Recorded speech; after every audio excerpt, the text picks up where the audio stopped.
श्री स्वामी समर्थ. तर आज गुरुवार असल्यामुळे आज सगळ्यांचा स्वामी समर्थाचा गुरुवारी उपवास असतो. तर ही कहाणी प्रेरणादायी आहे. व्हिडिओ पूर्ण नक्की बघा. चॅनलला सबस्क्राईब करा, लाईक शेअर करा. तर व्हिडिओला सुरुवात करू.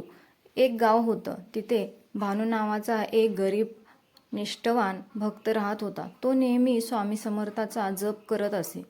त्याचे आयुष्य खूप हलाखीचे होते. घरात पैसा नसे, अन्न मिळायचे नाही, पण त्याच्या मनात मात्र कायम स्वामी समर्थांचा आधार होता. एका गुरुवारी तो उपवास करून स्वामींची सेवा करत बसला होता.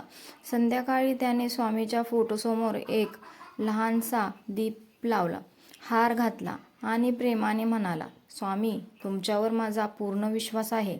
काहीही झाले तरी मी तुमच्यावर श्रद्धा ठेवेन. त्या रात्री स्वप्नात स्वामी समर्थ भानूला भेटले.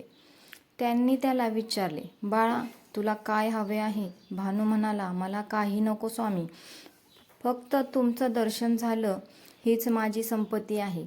स्वामी हसले आणि म्हणाले, तू गुरुवारी जे भक्तीने ऐकतोस त्याचा परिणाम तुला लवकरच दिसेल. दुसऱ्या दिवशी सकाळी गावातल्या मोठ्या जमीनदाराने भानूला बोलवलं. तो म्हणाला, भानू, तू प्रामाणिक आहेस. मी माझी एक जुनी जमीन कोणीतरी विश्वासू माणसाकडे देऊ इच्छितो. ती जमीन आता तुझी. भानू आश्चर्यचकित झाला. त्याला माहीत होतं ही फळं त्याच्या भक्तीची आणि स्वामी समर्थांच्या कृपेची होती. तेव्हापासून भानूने प्रत्येक गुरुवारी उपवास करून स्वामींची कथा सांगायची सवय केली.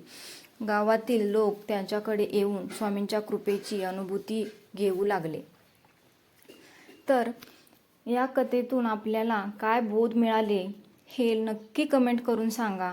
या कथेचा संदेश आहे श्रद्धा, भक्ती आणि गुरुवारच्या दिवशी केलेली एकनिष्ठ सेवा. स्वामी समर्थ आपल्याला नक्कीच साथ देतात. श्री स्वामी समर्थ.